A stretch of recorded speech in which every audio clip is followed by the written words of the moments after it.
Buenas noches. Webinar by Gira Monte Sinaí les da a todos la más cordial bienvenida. Bienvenido, Alberto Kichik, presidente de la Sociedad de Beneficencia Alianza Monte Sinaí. Muy buenas noches tengan todos ustedes.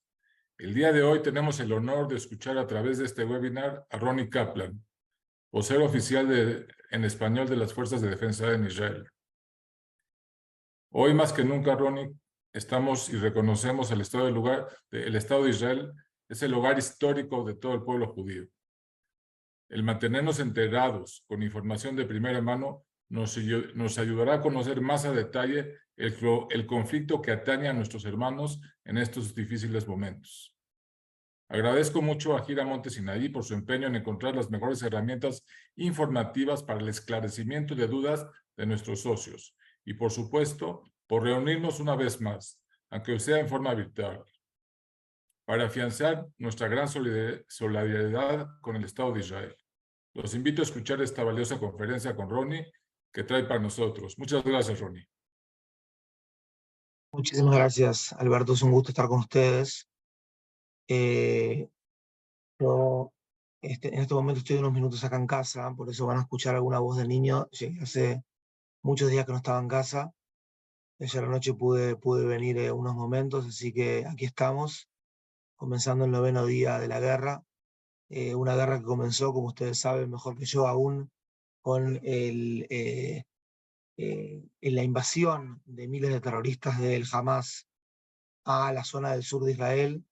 Estos días he estado en la zona del sur constantemente con la prensa internacional. Yo sirvo como reservista, como portavoz del ejército para prensa internacional, y hemos estado estos días viendo la masacre, que fue una masacre que es difícil de contar. El día de ayer y todos los días anteriores estamos allí en el sur del país. Vemos los cadáveres, más de 1.400 asesinados de nuestro lado y más de 3.800 heridos. Muchos de los heridos son personas que están heridos de forma severa, lo que significa que el número de muertos va creciendo día tras día, lamentablemente. Hemos encontrado y perdón que espero que no tengamos niños viéndonos, pero hemos encontrado más de 1.200 cadáveres de terroristas en el terreno, en cada uno de los kibutzim, en los parques de los kibutzim, adentro de las casas, adentro de las instituciones, de las clínicas, en los kibutzim, y es algo que lo vemos día a día y estamos en constante contacto, difícil de expresar quizás, pero en constante contacto con la muerte, ahí en la zona del sur del país, de alguna manera también llevando a los periodistas al lugar de los hechos, y si quieren después, ¿saben qué? Lo voy a hacer ahora que tengo permiso para compartir la pantalla. Voy a compartir una nota del día de ayer, creo que es el principal medio en Latinoamérica hoy en día en cantidad de views, como lo es Infobae, que trajo a su periodista de guerra, a Román Lechman. Les voy a compartir en este momento una nota que me mandó Román ayer a último momento. Avísenme, por favor. Efectivamente se puede escuchar lo que voy a compartir. A ver si nos abre. Lo voy a hacer desde mi Twitter. Son unos minutos nomás, hasta como parte de la introducción.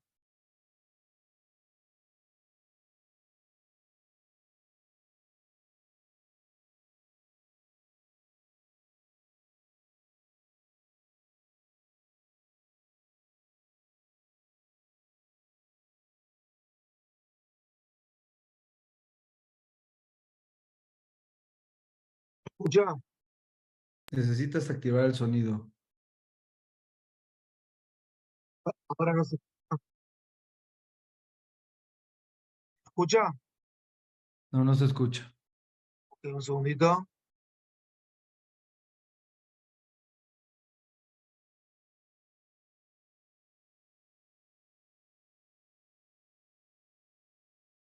La puerta que está atrás mío, esa puerta, ese portón, que aún permite.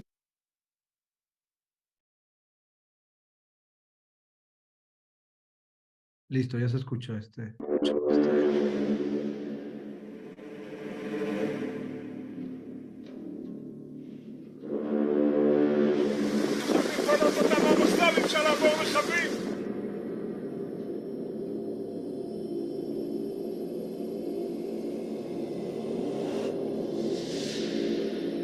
Estamos en el kibutz de Farad. Este kibutz se encuentra a 2 kilómetros de la Franja de Gaza, precisamente en la puerta que está atrás mío. Esa puerta, ese portón que aún permanece abierto.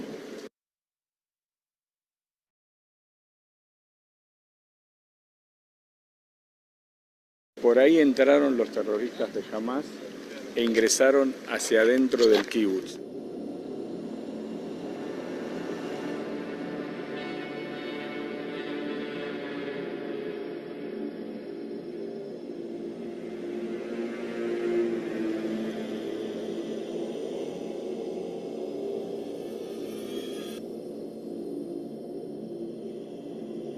Yo soy Román, uno de 350.000 reservistas Sí. que llegamos a restaurar la seguridad acá de la población israelí. Yo soy portavoz para Prensa Internacional en español. Okay. Eso es lo que yo hago. ¿Y este kibutz cómo se llama? Kfar Aza. Kfar Aza, Kfar significa poblado, Aza significa Gaza. Estamos a 2 kilómetros de la frontera con la Franja de Gaza.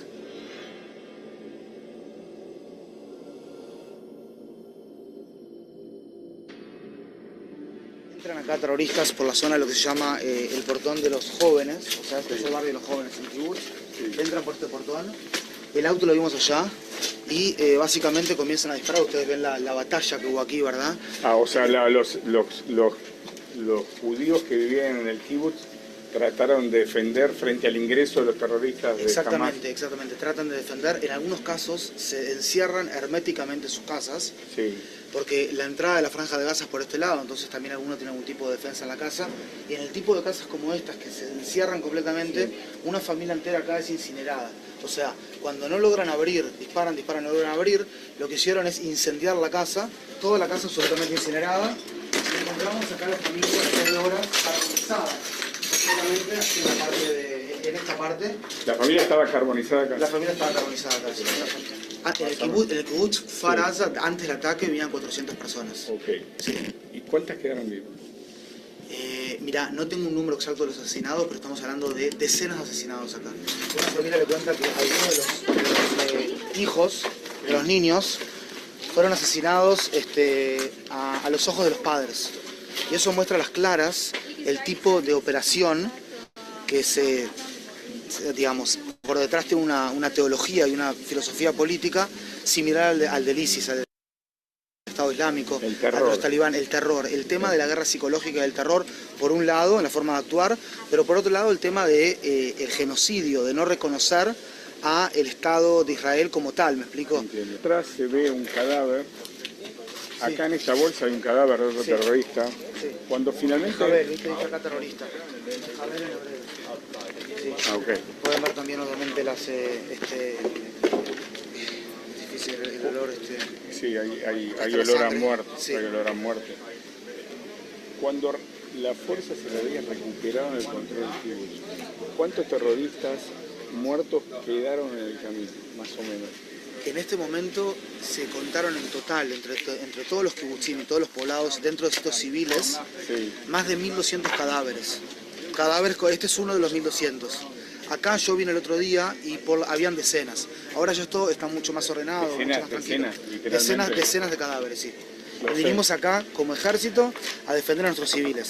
Esta gente vino a asesinar a civiles de antemano.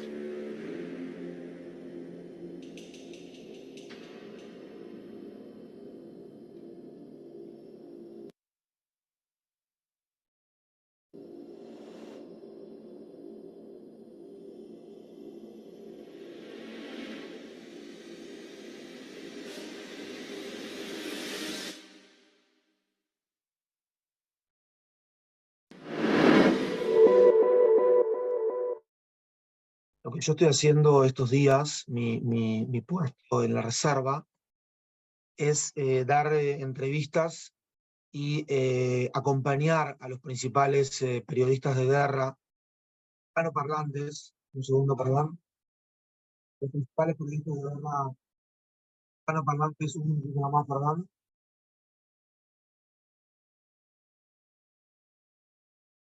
Y eso implica constantemente estar en el terreno, estar también con nuestras fuerzas en el límite con Gaza y también sentir lo que está pasando de alguna manera para poder expresarlo y todo en torno a determinados mensajes, ¿verdad? Esta nota, por ejemplo, me dicen ahora en la mañana que fue vista por 13.700.000 personas, ahora hasta la mañana en Infobae. Si algo se puede hacer, creo que es enviar a periodistas de guerra de los principales medios mexicanos que Israel, para que la gente pueda, de alguna manera, identificarse también en el dolor por intermedio de ellos, también de toda la operación militar que estamos haciendo. Sí, es importante por lo que vamos a ver los próximos días, también estar claro cómo empezó todo esto, porque la guerra recién está empezando, estamos en el 9º día y es una guerra que recién está empezando. Yo estoy hace 18 años involucrado con el ejército, serví durante 10 años hasta el año 2015. También fui portavoz, pero también fui jefe de enlace con Naciones Unidas, también fui encargado de las relaciones internacionales con otros ejércitos, fui soldado común y corriente, y es muy importante acá, en este tipo de casos, entender cómo comenzó todo esto y no olvidarlo. Y no he visto más que Jorge Ramos de Univisión, que es un gran periodista, muchos periodistas mexicanos aquí en Israel, no sé qué realidad está viendo en México en este momento, y muchos argentinos, muchos brasileros, ni que hablar americanos, canadienses, de los principales países del mundo. En ese sentido creo que es algo que quizás podemos hacer juntos. En este momento la ciudad de Gaza ha sido otro de los dramas centrales, es el tema de el tema humanitario en la Franja de Gaza. Claro, obviamente el Hamas es gobierno en la Franja de Gaza desde el año 2007 y desde ese momento a esta parte ellos se crearon una zona de confort cuando Israel en muchos casos les dio parte del agua, parte del combustible, parte de la electricidad, y en este momento cuando Israel lo corta o parte de estos víveres los corta, entonces el mundo dice, no, pero ¿cómo Israel corta? ¿Y cómo tal? ¿Y cómo cual? Claro, luego de un ataque terrorista de este tipo, Israel cortó parte, pero inclusive el tema de la electricidad, fueron 9 de 10 líneas eléctricas, cayeron porque el Hamas estaba lanzando cohetes y eso le pegó a las líneas eléctricas de la Franja de Gaza. El agua también la volvimos a abrir el día de ayer en la zona del sur de la Franja de Gaza, justamente intentando de que los civiles se evacúen hacia ese lugar, que como ustedes saben, y esto es muy importante tenerlo en cuenta todo el tiempo, como ustedes saben, todos y cada uno de los ataques que hacemos están dirigidos hacia objetivos militares, hacia cabecillas militares. Hablando de cabecillas militares, nosotros realizamos enormes esfuerzos para minimizar el daño a civiles en la Franja de Gaza y a bienes civiles, y dentro de estos enormes esfuerzos estaba el tema de la evacuación. Lo voy a poner ahora como titulares y después voy a intentar desarrollar cada uno de ellos.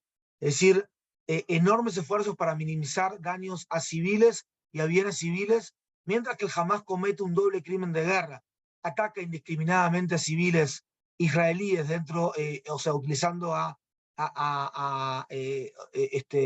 civiles por intermedio de estos cohetes, de estos misiles que lanza, ya más de 6.000 en estos últimos 9 días, mientras que utiliza civiles en la Franja de Gaza como escudos humanos. Y una cosa muy importante para tener en cuenta es que los objetivos civiles, según el derecho internacional, pueden constituir objetivos militares legítimos cuando son utilizados por terroristas con fines militares. Y esto lo estamos viendo cada 2-3 horas, que un edificio, por ejemplo, cae en la Franja de Gaza porque adentro tenemos una infraestructura militar, un centro de comando y control, un centro de inteligencia, un depósito de cohetes, o mismo el techo del lugar es utilizado para lanzar cohetes, misiles a Israel. Eso es a lo que me estoy refiriendo, que objetivos civiles, según el derecho internacional, pueden constituir también objetivos militares. Siguiendo... sí. Perdón que te interrumpa. Yo quisiera poner un poquito orden en las cosas para poder entender los hechos, porque de este lado del planeta, la manera en la que nosotros estamos recibiendo la información es muy distorsionada, lo que ha generado mucha angustia por lo grave que es el asunto. Entonces, lo primero que yo quisiera preguntarte es, de la poca información que ya se tiene, ¿cómo fue la entrada de estos terroristas al territorio? ¿Por cuántos puntos? ¿Y cómo se estima que lograron entrar tan adentro del territorio y por tanto tiempo? Miren, es algo que nosotros como ejército en este momento no estamos refiriéndonos mucho porque estamos muy centrados en la lucha, ¿sí? O sea, estamos durmiendo 1, 2, 3 horas al día y cada uno en su puesto y estamos centrados, o sea, no cabe duda que entre lo que sucedió y lo que debería haber sucedido hay una diferencia enorme, hay una falla acá de las Fuerzas de Defensa de Israel, de la inteligencia, y ya va a venir el tiempo de las comisiones de investigación, de las lecciones aprendidas, pero como les digo, estamos centrados en la lucha. Lo que les puedo contar en términos generales, es que entraron por 32 puntos distintos, que lograron neutralizar las capacidades tecnológicas de esa reja por intermedio de drones que tiraron dentro de un cuarto de comando y control, y al neutralizar esas capacidades tecnológicas ya quedó desarmada la defensa, nos toman por sorpresa, en una sorpresa que es quizás más grande aún que la sorpresa de la guerra de Yom Kippur, y comienzan definitivamente a asesinar a civiles, y luego a civiles, y también ahí comienza una lucha con el ejército que se demora en llegar, y es una lucha en la que quedan abatidos más de 1.200 terroristas y 289 soldados hasta este momento. Creo que ellos se llevan 155 rehenes. Hasta este momento sabemos de 155 rehenes.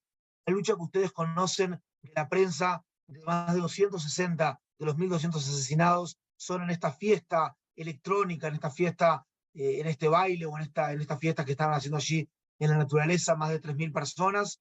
Y allí en cada uno de los kibutzim, en este quedan 58 muertos, en este otro quedan 62, en este 47, así en muchos kibutzim, y también gente en las calles, en las carreteras, en lo que fue una batalla que, si bien el ejército al principio, como les digo, les demora tiempo llegar, el ejército comete esta falla, aún así hay una batalla y heroísmo por parte de civiles y por parte de fuerzas de seguridad que es muy dura, pero quiero volver a repetirles. Yo les contaba ahora, no sé quién estaba antes, yo estaba con mi hijo acá, vine a mi casa unas horas nomás. Estamos muy centrados en una guerra que tiene la posibilidad de que sea agrandada, me explico, o sea, que el Hamas tiene la esperanza de que en este momento Hezbollah ingrese en la guerra también, grupos terroristas dentro de la Franja de Gaza que también ingresen en la guerra, también,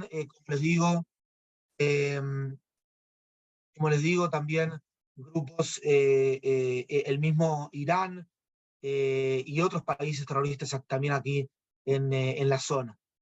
Habiéndoles dicho eso, vuelvo, si te parece, Emilio, al no ser que no haya quedado clara la respuesta, vuelvo un poco a contarles qué está pasando en este momento y cuáles son los dramas que están pasando este momento en el campo de batalla. Le decía, Israel le lanza panfletos, cientos de miles de panfletos lanzamos, hicimos decenas de miles de llamadas telefónicas, mandamos por redes sociales, mandamos también por radio, si llega a desconectar la comunicación voy a entrar por el teléfono, mandamos también por radio a los, a los civiles en la Franja de Gaza, en la zona norte, que se evacúen, porque jamás tiene la principal cantidad de infraestructuras terroristas en la zona de Gaza City. Allí tiene gran parte de las infraestructuras terroristas y la gran cantidad de túneles donde se esconden por debajo los terroristas de Isaim el Qassam, que son los batallones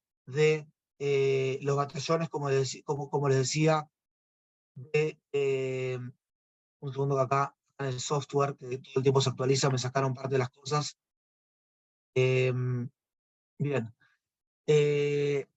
Y básicamente le pedimos a la población que se vaya. La prensa dijo que Israel estaba atacando convoys o caravanas civiles del Hamas. Hubo una explosión también, quien vio. Fue el mismo Hamas que atacó, inclusive obstáculos en la calle Salah Hadin, la calle Saladino, que va de norte a sur en la Franja de Gaza. Fue el mismo Hamas que puso esos obstáculos con el objetivo de que su población civil no se vaya a la zona norte. Aún así, en este momento tenemos información que más de 600.000 gazatíes ingresaron, ya se fueron hacia el sur, a pesar de que Hamás ordenó que no se vayan. ¿Qué vemos en este contexto de noticias generales? Vemos que el Hamás está impidiendo a sus civiles evacuarse y los está utilizando una vez más como escudos humanos, porque si los civiles se evacúan, obviamente que varios terroristas se van a ir por ahí, obviamente que rehenes también se van a llevar por ahí. Esa es la dificultad y por eso damos pequeñas ventanas humanitarias. Ya es la 4ª ventana humanitaria que damos, pero vemos a las claras que Hamás está utilizando a sus civiles para defender a su armamento, a su infraestructura, a sus cabecillas. Mientras que Israel está utilizando a nosotros, a las Fuerzas de Defensa de Israel. Somos más de 350.000 reservistas, como le contaba a el periodista de guerra de Infobae, a Román Lechman, más de 350.000 reservistas que en este momento venimos a defender a nuestra población, a restaurar la percepción de seguridad que está sumamente dañada, como ustedes saben, de sus familiares acá en Israel, y la seguridad de la población civil israelí. Si lo quiero poner en un término, quizás en un soundbite o en un término corto para comentar esto en nuestros trabajos, con la gente con la que hablamos allí en México, yo diría que mientras Israel está utilizando su armamento, a su ejército para defender a su ciudadanía, el Hamás está utilizando a su ciudadanía para defender a su ejército, a su armamento, a su infraestructura militar. Más allá de los elementos semánticos, ¿verdad? Así que eso por ese otro lado. Estos días estamos atacando, alcanzando la posición de terroristas en la Franja de Gaza. Después, ahora en el software lo están... perdón, aquí tengo los nombres que alcanzamos en las últimas horas. Por un lado, a Mutaz Eid, que es el comandante de la seguridad nacional del Hamás en la zona del sur de la Franja de Gaza. Y por el otro lado, a Bilal Al-Qedra, es el comandante también de Khan Yunis, Nukba. Nukba es el comando de élite del Hamás, es parte de los batallones de Isadim el-Qassam. El Hamás es todo un movimiento terrorista que tiene un brazo político, con Yahya Sinwar, el jefe del brazo político, y tiene un brazo militar, que son los batallones de Isadim el-Qassam. Dentro del brazo militar de los batallones de Isadim el-Qassam tienen a un comando de élite llamado Nukba o Nukba, ¿sí? Que significa élite, como ustedes saben en árabe, y este comando Nukba fue el responsable militar de organizar todo lo que se llama la operación militar del día sábado 7 de octubre, tiempos de Simchat Torah.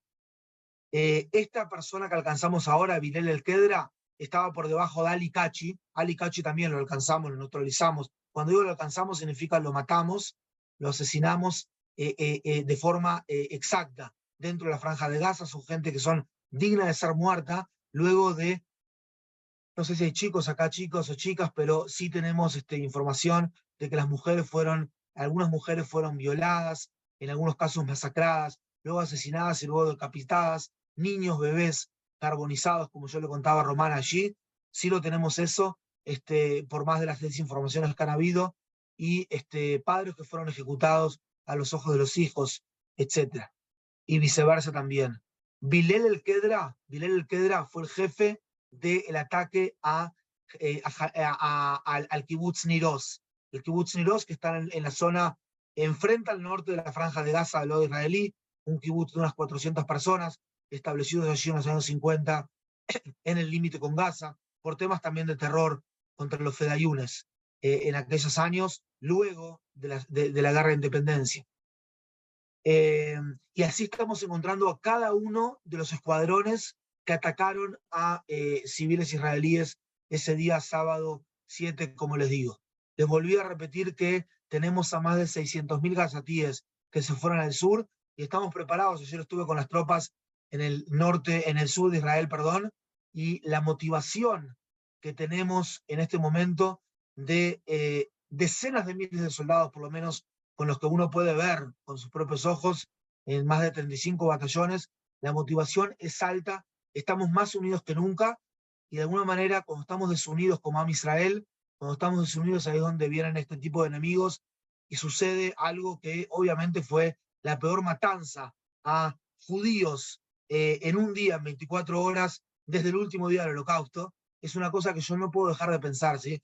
Yo soy nieto de sobrevivientes, mis abuelos llegaron a Uruguay en el año 1946, mi abuela perdió 5 hermanas en la guerra y siempre me contaba a las hermanas, una cosa que uno no puede pensar, no puede dejar de pensar, no puede dejar de retrotraerse a allí al 1920 y al 1905 en Kishinev y lo que vivieron, lo que vivió el judaísmo allí en la zona del este de Europa, pero lo que ha cambiado desde ese momento, de los momentos de los pogromos, ni que hablar del momento del Holocausto, es que tenemos un ejército y tenemos el monopolio del uso de la fuerza en un país soberano y sudamos esta camiseta, los que lo hacen de forma activa, los que lo hacemos en la reserva activa. Como les digo, tenemos más personas reclutadas que en la época de Yom Kippur.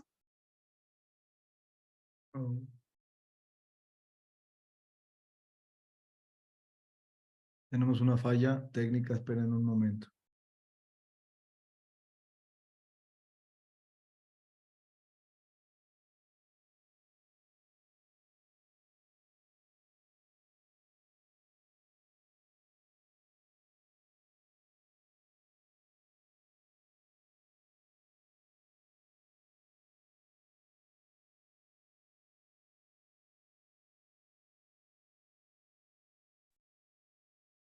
Perdón, les decía que tenemos en este momento más personas reclutadas que en la época de Yom Kippur y básicamente estamos motivados, vamos a tener que entrar seguramente en la Franja de Gaza los próximos días de forma masiva. No es fácil la lucha asimétrica contra un grupo de terroristas que se esconde debajo de túneles, pero es momento, realmente estamos acá, yo diría que estamos acá por nuestras familias, ¿verdad? Como les decía, estamos acá por nuestras familias, por nuestros hijos, por nuestras hijas, que todos estamos, yo soy papá de 6 hijos, y todos estamos en el esfuerzo de la guerra. Mi hija ahora, recién la veo, siendo las 6:20, tiene 16 años, y está vestida ya con un uniforme del Maguen David Adom.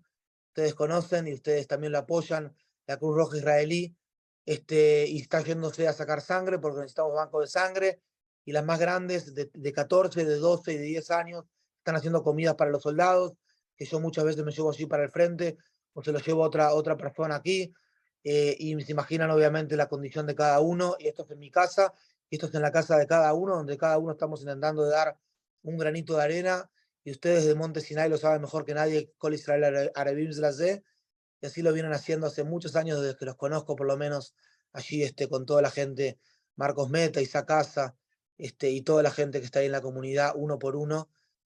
Uno por uno. Eso es lo que quiero decir quizás en términos generales y quizás tomar preguntas si quieren o contarles más del campo de batalla. Atacamos a más de, perdón que estoy un poco desordenado, que realmente dormí unas horas nomás y recién me acabo de despertar. Atacamos, les decía, a un total de 2.808, perdón, 3.205, es que se me apagó un segundo el dispositivo, 3.205 objetivos terroristas, y seguimos atacando por aire, seguimos atacando por mar, acorralando a los terroristas, intentando de aislar a los civiles, porque no es nuestro objetivo una vez más, y seguimos adelante en esta operación. Estamos en el principio, yo creo que esto es algo que puede demorar varias decenas de días. La última vez que tuvimos algo largo fue en la época de Tzuk Eitan. Yo servía en ese momento también como portavoz en el 2014. Tuvimos 20 días buscando a los 3 secuestrados, a nuestros hijos allí que fueron secuestrados en la zona de Judea, el desierto de Judea, y después tuvimos 50 días de operación. Esto ya es una guerra. Llegó Eisenhower, lo tenemos enfrente, ya está llegando Eisenhower, entró hoy mañana, que es el principal portaaviones americano, y está llegando un segundo portaaviones americano. Obviamente que esperamos que Hezbollah no ingrese en esta guerra, pero si ingresa estamos prontos para cualquier tipo de contingencia. En este momento es la República del Líbano y la comunidad internacional los responsables de prevenir que Hezbollah nos arrastre a una guerra regional. Estamos hablando de un Hezbollah que tiene entre 150.000 y 200.000 cohetes apuntando a Israel, mucho más que el Hamas, quizás casi 10 veces más que el Hamas, o 8 o 9 veces más que el Hamas. y básicamente, como les digo, tenemos tropas desplegadas en cada uno de los frentes y estamos acá para cuidar a la ciudadanía israelí, a Am Israel, y no solamente les decía, a nuestras familias, a Am Israel, sino que al mundo libre, porque quien no entiende que Israel en este momento está luchando contra el mal, está luchando contra grupos que no creen en su propia existencia, está luchando contra, diría yo, la inmoralidad, por más de que ellos piensen que matan en nombre de Dios, uno se pregunta qué Dios llama a seres humanos, si se los puede llamar seres humanos, a matar y asesinar de esta manera. En eso estamos, como la primera línea de la lucha del mundo libre contra el terror, Emilio. Muchas gracias, Ronnie, por esta primera parte. Quisiera llevar unos temas de la mano contigo y también está un canal de preguntas y respuestas del cual voy a tratar de tomar la mayor cantidad de preguntas, pero me voy rápidamente con esto. ¿Nos puedes explicar, para los que no tenemos el conocimiento, cuando se dice que hay una falla de inteligencia, cuáles son las unidades de inteligencia que intervienen? Es decir, hay gente que piensa que el Mossad se equivocó, hay quien dice el Shin Bet, hay quien dice... Explícanos cuáles entendemos que debían haber sido los responsables de entender lo que tenía que haber pasado. Bien, Emilio, primero me es muy importante el hecho de que yo estoy de uniforme en este momento, no me permite expresarme como un analista político, digamos, ¿verdad? Yo también soy propietario del diario Aurora y también soy un analista, entonces no puedo decir todo lo que tengo de información. Básicamente, la inteligencia israelí tiene por un lado una parte que está en el headquarter, es decir, en lo que es el Maté, que está a nivel de en Tel Aviv, digamos, y después tenés inteligencia en cada uno de las unidades, ¿verdad? O en cada una de las jerarquías del ejército. Vos tenés Comando Sur, tenés División Gaza, tenés la zona de lo que es en español se dice, debajo de la división está en los batallones, debajo de los batallones tenés pelotones, y en cada uno de estos elementos tenés elementos de inteligencia. La falla es una falla sistémica, donde nos toman por sorpresa, en una sorpresa enorme, como les digo, inclusive toman parte de la división de la Franja de Gaza, y eso es lo que podemos saber por ahora.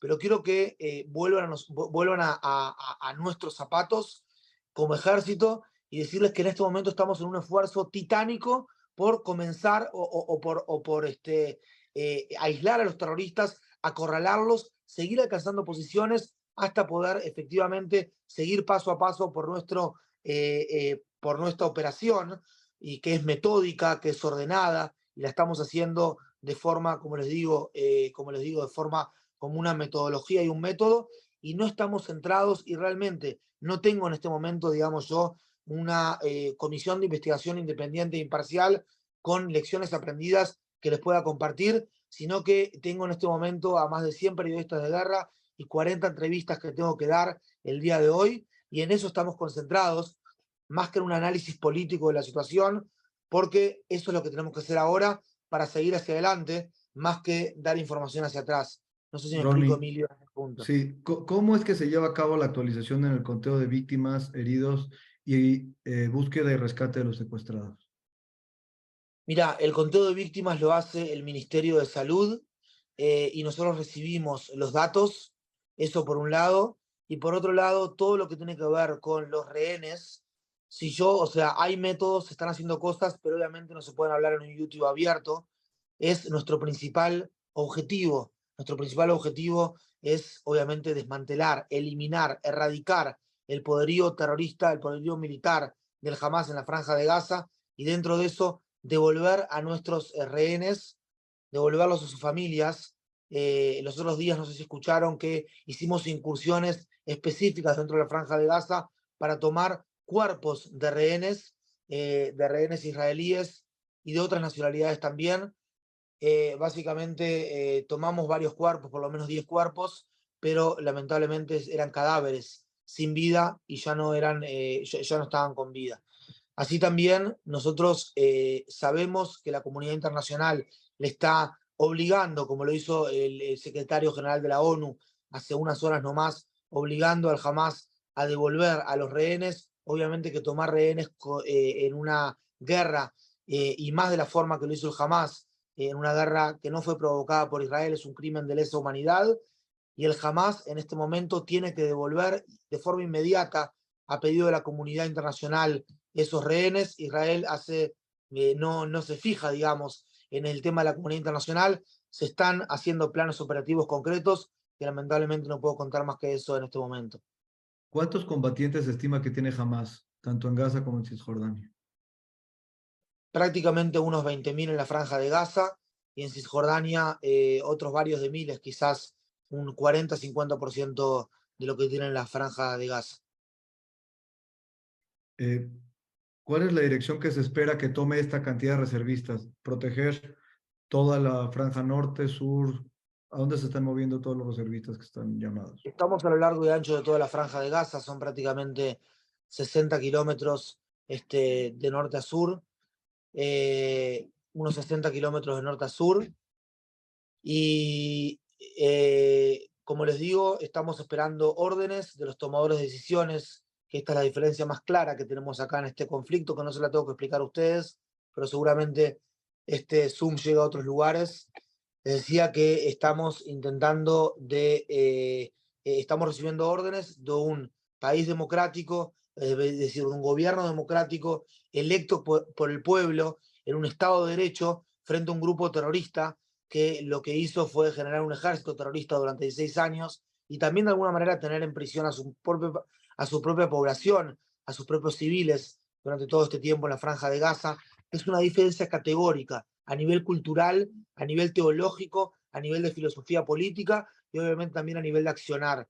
Muchas veces la prensa se está centrando y por eso hay mucha desinformación en qué es lo que está pasando, en el what, qué está pasando, cuando lo que tenemos que entender acá muchas veces por detrás para poder comprender cabalmente la situación es el why, es por qué está pasando lo que está pasando y no cabe la menor duda que se trata de dos sistemas completamente distintos que nos estamos enfrentando en este momento, Emilio. Ronnie, ¿hay algún actor intermedio que hable con ellos y hable con Israel de tal manera que si ellos tienen, por ejemplo, secuestrados y los quieren entregar o no los quieren entregar, los quieren negociar, ¿hay alguien intermedio que esté conversando? ¿Egipto o...? Dicen que sí, Emilio, pero como te digo, o sea, la diplomacia para los diplomáticos, nosotros como ejército israelí estamos luchando, estamos combatiendo y no tengo una información específica que pueda compartir en ese sentido. Quiero por favor que me entiendan también por qué no, hay muchas cosas que no podemos decir y es por el hecho que yo en este momento estoy en el ejército, ¿sí? Yo en este momento no estoy como un analista político que yo soy la voz, el portavoz del ejército en este momento para el mundo hispanoparlante, entonces no tengo posibilidad. Estuviésemos capaz conversando y tomando un café es una cosa. El otro día visitaba Monte Sinai, allí creo que hace 3-4 semanas estuve allí, pero en este momento como portavoz del ejército no puedo referirme a cosas que no podemos hablar de forma abierta, les pido disculpas. ¿Cómo nos sugieres a nosotros estar informados? ¿Qué fuentes oficiales sugieres utilizar para evitar el tema de fake news que está plagado de información? Miren, nosotros tenemos canales oficiales, está el Twitter de Israel en español, que es el Twitter del Ministerio de Exteriores, es algo que yo personalmente soy responsable también, pero como civil, ahora tengo un equipo trabajando en eso, pero no es que sea mi persona, sino que es una licitación que ganamos y es el Twitter oficial del Ministerio de Relaciones Exteriores de Israel en español. Así también tenemos el Twitter de FDI Online, el Twitter de las Fuerzas de Defensa de Israel, que cuenta un poco más el lado de la historia de los soldados. Tenemos también, ni que hablar, los diarios, los excelentes diarios que ustedes tienen allí en la comunidad judía de México, desde la comunidad judía para todo el mundo, como lo son Diario Judío, Enlace Judío, nosotros también desde Aurora, y todos trabajando en conjunto, Agencia Judía de Noticias, todos ellos están accediendo a buena información, todo lo que son los diarios que desde las comunidades informan al mundo. No me quiero olvidar de nadie, Radio High, no me quise olvidar de nadie, simplemente estoy comentando. Por otro lado, tenemos el Twitter más para vivirlo en forma personal. Mi Twitter personal, @Capitán Kaplan, Capitán con C, Kaplan con K. Si bien yo soy mayor, soy Rab Seren, pero en su momento cuando abrí el Twitter era Capitán, y así quedó de la época que estaba en servicio activo, @Capitán Kaplan con C y con K. Y otra vez, lo que está diciendo también, yo creo que sería importante como comunidad, lo hablaba esto también con Mauricio Lulca, con René Dayan principalmente, perdón, capaz como comunidad es interesante también que vengan periodistas mexicanos aquí, que toquen terreno, que estén aquí en este lugar los principales periodistas mexicanos, porque algunos periodistas internacionales lo están haciendo, y en este caso los vamos a recibir y les vamos a dar acceso a lugares que difícilmente tengan lugares otros periodistas, Emilio. ¿Qué tiempo crees que vaya a durar este proceso de defensa de la población civil? ¿Y cuánto tiempo crees que tarde toda esta ofensiva que se va a realizar? Ni que hablar personas como Enrique Zimmerman, que estuvo estos días también, ¿verdad? Me olvidé de comentar, y hay más elementos. Si quieren, después les hago una lista y se los paso y los pasan en la lista de mails de la comunidad. Miren, es una pregunta interesante, es una pregunta muy desde latitudes latinoamericanas, ¿no? O sea, ¿cuánto nos va a demorar esto? Nosotros no estamos apurados. Es decir, como quien dice, el daño a la economía israelí ya fue hecho. Yo a mí tengo también una agencia de viajes aquí en Israel, una operadora de viajes, se nos cancelaron decenas de viajes y así estamos. Y como quien dice, o sea, el daño económico ya está hecho. Acá el tema es ganar al Hamas y eliminar las capacidades terroristas del Hamas en la Franja de Gaza. Ellos dicen muchas veces, sí, Israel piensa que está acá y tiene 75 años y nosotros tenemos y con el tiempo estuvimos durante muchos años en la tierra de Israel, desde el año 638, cuando Omar ibn el-Khattab, el Rashidun, lo que se llama el Rashidun seguidor de Mahoma, llegó aquí, estuvimos durante miles de años, y acá está Al Yehud, acá están los judíos. Cuando me refiero a ellos, me refiero a los terroristas, ¿sí? No me refiero a todo el mundo del Islam, que no tiene nada que ver con estos terroristas. Dice, vamos a estar ellos están solamente 75 años y nosotros con el tiempo tenemos paciencia y les vamos a terminar ganando. Nosotros acá también tenemos paciencia y tenemos que estar acá 1 año, 2 años y 3 años en una nueva situación de seguridad frente a la Franja de Gaza. Lo vamos a hacer. ¿Por qué? Porque nos queremos asegurar que el Hamas y el resto de los grupos terroristas en la Franja de Gaza nunca más en la historia se les puede ocurrir ni siquiera hacer algo así. Que no disparen ni 6.000 cohetes en 9 días, ni 4.000, ni 2.000, ni 200, ni 80, ni 8, ni un cohete solo. ¿Me explico? Ese es nuestro objetivo acá en este momento. No estamos apurados, estamos siguiendo paso por paso esta operación, que si demora 70 días, si demora 10 días, si demora 80 días, van a ser decisiones tomadas por un gobierno democrático y nosotros como ejército vamos a acatar y vamos a ir para adelante. Ronnie, tú que estás en contacto con tantos medios de comunicación latinoamericanos y la pregunta obvia de la protección a los civiles palestinos, ¿estás sintiendo que hay un entendimiento de que este fue un ataque terrorista llevado a cabo de forma terrible, o estás notando que hay justificación en los medios que te están cuestionando? Miren, esto es una guerra. Las comunicaciones también estamos dando batalla. Obviamente, o sea, tenemos acá como dos elementos entre las comunicaciones. Está el elemento que mira la moralidad, y la moralidad de la acción israelí es atacar a terroristas y defender a nuestros civiles. Atacar a sus terroristas y defender a nuestros civiles. Mientras que el Hamas, en su moralidad, y muchos periodistas lo entienden esto, y ahora sé que lo dije, pero ahora voy a la pregunta exacta. El Hamas, en realidad, lo que está intentando hacer es atacar a civiles indiscriminadamente y defenderse detrás de civiles. Quien no comprende que generar una equidistancia en la moralidad, en la actitud moral de Israel y Hamas es algo inmoral, repito, quien no comprende que generar una equidistancia en la actitud moral de Israel y la de Hamas es algo inmoral, básicamente es una persona inmoral. ¿Me explico? O sea, al principio no cabe la menor duda que la mayoría, todos los periodistas quedaron quedaron anonadados, o de alguna manera le dieron seguimiento a todo lo que sucedió en Israel y entendieron que esta fue la peor masacre a civiles indefensos israelíes en los últimos 75 años o en los primeros 75 años del Estado de Israel moderno. Una matanza realmente tremenda, eso se entendió. Pero el periodismo muchas veces se sienta en el qué. no en el por qué, en lo que está pasando constantemente. Entonces, vos subís 2 minutos en la televisión, subís 5 minutos en el noticiero de Televisa, de TV Azteca, de Univisión, de Infobae, el que sea, y lo que te da el tiempo es decir qué está pasando en el campo de batalla y qué está pasando con los civiles en la franja de Gaza. Entonces es muy importante todo el tiempo volver al porqué y todo el tiempo explicar cómo comienza todo esto, al cómo comienza y al porqué, no solamente al qué está pasando en este momento.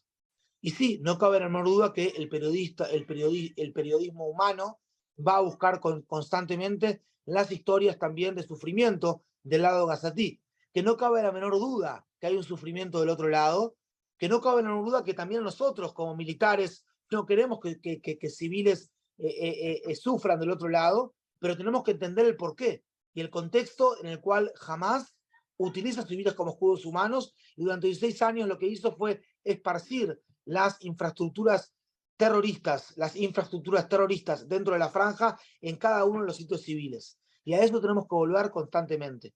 Yo no estoy centrado en que tal o cual periodista, tal o cual, o que esta gente es antisemita, y fíjate cómo en mi Twitter me contestan antisemita, estoy absolutamente acostumbrado a eso. Mi intención es constantemente ir informando con contexto, y repito, eso es lo que creo que tenemos que hacer. Obviamente que a nosotros como judíos esto nos toca, y nos toca la fibra íntima constantemente, y decimos, todos ellos nos hacen tal, todos ellos nos hacen cual, y en algunos casos quedamos neutralizados y envenenados diciendo, esta hace tal, esta hace cual. No, tenemos que pensar proactivamente, no cuánto medimos, porque nuestra altura, o sea, como seres humanos, ¿no? A veces nos sentamos en la mesa de Shabbat y nos centramos en el mundo de, mirá cuánto medimos, mirá qué lástima, tengo esta altura. Yo mi altura no puedo influir sobre ella, puedo influir sobre mi peso, cuánto peso, ¿verdad? ¿Puedo pesar más o puedo pesar menos? Proactivamente, creo que la pregunta es, ¿qué podemos hacer mañana para que el mundo entienda el contexto? Para que la persona con la que trabajo, para que el medio de comunicación,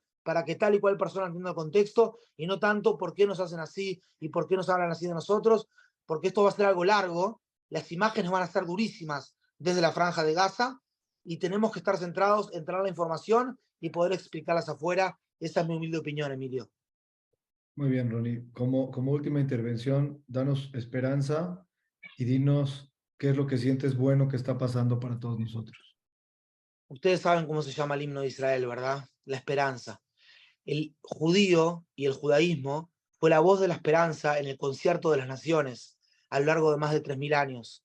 Somos un pueblo que en nuestra cultura, yo diría casi que en nuestro ADN, tenemos que lo que no nos mata nos fortalece. Hemos sabido a lo largo de miles de años levantarnos de la tragedia, y sí, estamos en una especie, esto es un oxímoron. Oxímoron es una figura literaria como por ejemplo la de Gabriel García Márquez, ¿no? Que decía, es un realismo maravilloso. Es casi como una contradicción lo que está pasando en la sociedad israelí. Por un lado, estamos en una tragedia nacional. Yo tengo amigos asesinados, amigas heridas. En este momento, hoy tenemos una operación. Después les paso un nombre para hacer tefilá, si puede ser.